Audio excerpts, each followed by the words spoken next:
Welcome to C S coding. Move with C plus plus के साथ आज का हमारा टॉपिक है बाइंडिंग एंड इट्स टाइप्स। ये पॉलीमॉर्फिज्म की टाइप्स भी आप इसे कह सकते हैं। हम देखेंगे कि बाइंडिंग क्या होती है और उसकी टाइप्स क्या होते हैं। बाइंडिंग हमारे पास ऐसा प्रोसेस होता है जिसमें प्रोग्राम के जितने भी आइडेंटिफायर्स होते हैं, फंक्शंस होते हैं, identifier, main variable, function, data member, classes जो भी होते हैं, उनको एड्रेस में जो मेमोरी होती है उनमें एड्रेस असाइन हो जाता है। मेमोरी का एड्रेस उनमें असाइन हो जाता है कि कौन सा वेरिएबल कौन से मेमोरी की लोकेशन पे स्टोर होगा, उसकी वैल्यू कहाँ स्टोर होगी, तो उनको एड्रेसेस असाइन हो जाते हैं। इस प्रोसेस को हम कहते हैं बाइंडिंग। बाइंडिंग जो होती है वो हर वेरिएबल और हर फंक्शन के लिए होती है। For function it mean that matching the call with the right function defining by the compiler. यानी फंक्शन की कैसे होगी बाइंडिंग के हमारे पास जो है वो ये डिसाइड हो जाएगा कि कौन सी स्टेटमेंट एग्जीक्यूट होने पे कौन सा फंक्शन जो है वो कॉल होगा। ये इसे कहते हैं हम बाइंडिंग। इसकी टू टाइप है, early binding, late binding. Static bind early binding को हम स्टैटिक बाइंडिंग भी कहते हैं और लेट बाइंडिंग को हम डायनामिक बाइंडिंग भी कहते हैं। और ये जो है वो पॉलीमॉर्फिज्म में इस्तेमाल होती हैं। पॉलीमॉर्फिज्म या तो अर्ली बाइंडिंग से होगी या फिर लेट बाइंडिंग से होगी। चलें हम इसे डिटेल में देख लेते हैं कि अर्ली बाइंडिंग क्या होती है और लेट बाइंडिंग हमारे पास क्या होती है। टाइप्स ऑफ बाइंडिंग, सबसे पहले हमारे पास है अर्ली बाइंडिंग या स्टैटिक बाइंडिंग। ये ऐसी बाइंडिंग होती है जिसमें कंपाइलर को कंपाइल टाइम पे ही पता चल जाता है कि कौन सा वेरिएबल या कौन सी स्टेटमेंट एग्जीक्यूट होने पे कौन सा फंक्शन जो है वो कॉल होगा। इसको कहते हैं हम अर्ली बाइंडिंग। यानी पहले ही पता चल जाता है कंपाइल टाइम पे ही कि कौन सी जो है वो एक्सप्रेशन, जो कौन सी स्टेटमेंट एग्जीक्यूट होने पे कौन सा फंक्शन जो है वो कॉल होगा। इसलिए हम इसको कंपाइल बाइंडिंग भी कहते हैं। कंपाइल जो अर्ली बाइंडिंग कब अकर होती है, जब हमें पहले से ही पता हो कि कंपाइल टाइम पे ही पता हो कि कौन सी जो है वो स्टेटमेंट एग्जीक्यूट होने पे कौन सा फंक्शन कॉल होगा। उसके बाद हमारे पास है लेट बाइंडिंग। लेट बाइंडिंग में क्या होता है कि जब कंपाइल होता है प्रोग्राम, उस वक्त कंपाइलर को ये पता नहीं होता कि कौन सी स्टेटमेंट एग्जीक्यूट होने पे कौन सा फंक्शन जो है वो एग्जीक्यूट होगा, कौन सा फंक्शन कॉल होगा। ये रन टाइम पे पता चलता है कंपाइलर को कि कौन सी स्टेटमेंट जो है वो एग्जीक्यूट हुई है और कौन सा फंक्शन इस वक्त कॉल करना है। और हम जो है वो use of virtual function to implement polymorphism is an example of late binding. यानी हम वर्चुअल फंक्शन जब इस्तेमाल करते हैं पॉलीमॉर्फिज्म को इम्प्लीमेंट करने के लिए, तो उसमें हमारे पास क्या होती है, लेट बाइंडिंग। जो पिछले हम कंसेप्ट पढ़ रहे थे उसमें हमारे पास अर्ली बाइंडिंग होती थी। पॉलीमॉर्फिज्म में जब हम वर्चुअल फंक्शन को इस्तेमाल करते हैं तो हमारे पास होती है लेट बाइंडिंग। चले लेट बाइंडिंग के कंसेप्ट को या बाइंडिंग के कंसेप्ट को हम एक प्रोग्राम की मदद से और अच्छे से समझ लेते हैं। हमारे पास एक प्रोग्राम है जिसमें हमने एक क्लास बनाई पेरेंट की। उसमें हमने एक वर्चुअल फंक्शन बनाया वॉइड शो, जिसमें हमने दिया पेरेंट क्लास।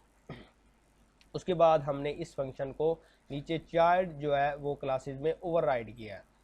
चाइल्ड क्लास 1 में हमने शो फंक्शन में स्टेटमेंट एग्जीक्यूट कराई चाइल्ड 1 क्लास। उसके बाद हमने चाइल्ड 2 क्लास में स्टेटमेंट एग्जीक्यूट कराई इस फंक्शन में चाइल्ड 2 क्लास। उसके बाद हम मेन में आए और हमने एक पॉइंटर्स की अरे बनाई जिसकी लेंथ दी हमने 5। अब हमने दो वेरिएबल लिए, एक ऊप जिसमें हम इनपुट लेंगे और एक आई जिससे हम एक फॉर लूप चलाएंगे। उसके बाद हमने एक स्टेटमेंट प्रिंट कराई, inter 1 for parent, 2 for child and 3 for child 2। यानी अगर आपने पेरेंट क्लास का ऑब्जेक्ट बनाना है तो आप 1 इंटर करेंगे, अगर आपने पहली चाइल्ड क्लास का ऑब्जेक्ट बनाना है तो आप 2 इंटर करेंगे, अगर आप थर्ड यानी चाइल्ड 2 क्लास का ऑब्जेक्ट बना रहे हैं तो आप 3 इंटर करेंगे। उसके बाद हमने एक फॉर लूप चलाया 5 तक, यानी इसकी हमने कंडीशन दी आई लेस देन 5, यानी 5 बार लूप चलेगा। अब जब फर्स्ट बार लूप चलेगा तो हमने एक क्वेश्चन पूछा यूज़र से, विच ऑब्जेक्ट टू क्रिएट, आप किस क्लास का ऑब्जेक्ट बनाना चाहते हो, और एक इनपुट ली, ओपी ऑपरेटर या इनपुट कह सकते हैं आप इसको। और अगर ये कंडीशन ट्रू होती है कि यूज़र इंटर करता है 1, तो हमारे पास जो लेंथ है ज़ीरो लेंथ, यानी ज़ीरो इंडेक्स पोजीशन पे जो हमारे पास अरे का एलिमेंट है वो ऑब्जेक्ट बन जाएगा पेरेंट क्लास का।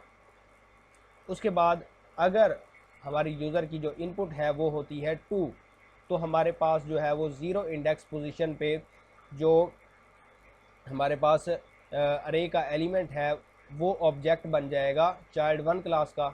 अगर इन दोनों में से कोई भी जो कंडीशन है वो ट्रू नहीं होती, इसका मतलब यूज़र ने इनपुट किया है 3, तो हमारे पास क्या होगा, 0 इंडेक्स पोजीशन पे जो एलिमेंट है अरे का वो ऑब्जेक्ट बन जाएगा चाइल्ड 2 क्लास का।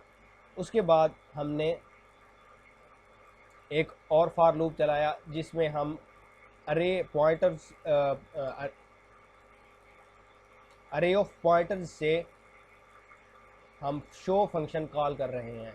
अब 0 इंडेक्स पोजीशन पे जिस भी क्लास का, सबसे पहले हमारे पास i0 है ना, तो 0 इंडेक्स पोजीशन पे जो एलिमेंट है वो जिस भी क्लास का ऑब्जेक्ट होगा उसी क्लास के शो फंक्शन को यहाँ पर एग्जीक्यूट किया जाएगा। हम अब वो क्लास 1 का है, क्लास 2 का है या क्लास 3 का है, ये किस पे डिपेंड कर रहा है, यूज़र की इनपुट पे। यूज़र जो इनपुट देगा उसी से डिसाइड होगा कि कौन सी क्लास का ऑब्जेक्ट बनेगा। ये एग्जांपल है लेट बाइंडिंग की, कि कंपाइल टाइम पे कंपाइलर को नहीं पता कि यूज़र कौन सी इनपुट देने वाला है, तो जब यूज़र इनपुट देगा तभी उसे पता चलेगा कि कौन सा फंक्शन कॉल करना है। इसे कहते हैं लेट बाइंडिंग। चलें इसे एग्जीक्यूट करके देख लेते हैं।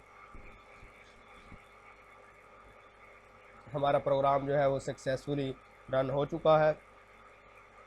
अब हम इसमें वैल्यूज़ इंटर करके देखते हैं। फॉर एग्जांपल हमने फर्स्ट जो है वो ऑब्जेक्ट बनाया चाइल्ड क्लास 1 का, उसके बाद हमने ऑब्जेक्ट बनाया पेरेंट क्लास का, उसके बाद हमने ऑब्जेक्ट बनाया चाइल्ड क्लास 2 का, उसके बाद हमने ऑब्जेक्ट बनाया फिर से पेरेंट क्लास का, और हमने फिर से जो है वो ऑब्जेक्ट बनाया चाइल्ड क्लास 1 का। आप देख सकते हैं फर्स्ट में हमने इनपुट दी थी 2, 2 किसका था, चाइल्ड क्लास 1, तो हमारे पास फंक्शन जो है वो फर्स्ट में कौन सा एग्जीक्यूट हुआ है, चाइल्ड 1 क्लास, जिसका ऑब्जेक्ट बनाया था हमने वही फंक्शन एग्जीक्यूट हुआ है, और ये पता चला है कंपाइलर को रन टाइम पे। उसके बाद हमने पेरेंट क्लास का बनाया, तो पेरेंट क्लास का फंक्शन सेकंड नंबर पे एग्जीक्यूट हुआ। उसके बाद हमने बनाया चाइल्ड क्लास 2 का, तो चाइल्ड क्लास 2 का फंक्शन एग्जीक्यूट हुआ। उसके बाद हमने फिर से पेरेंट क्लास का बनाया था, तो फिर से पेरेंट क्लास का फंक्शन एग्जीक्यूट हुआ। उसके बाद हमने 2 यानी चाइल्ड क्लास 1 का फंक्शन ऑब्जेक्ट क्रिएट किया था, तो हमारे पास चाइल्ड क्लास 1 का फंक्शन ही एग्जीक्यूट हुआ है। उम्मीद है वीडियो आपको पसंद आई होगी। अगर आपको समझ आई है तो वीडियो को लाइक करें, शेयर करें, सब्सक्राइब करें और चैनल को फॉलो कर लें ताकि हमारी हर नए आने वाली वीडियो आप तक पहुंच सके। अल्लाह हाफिज़।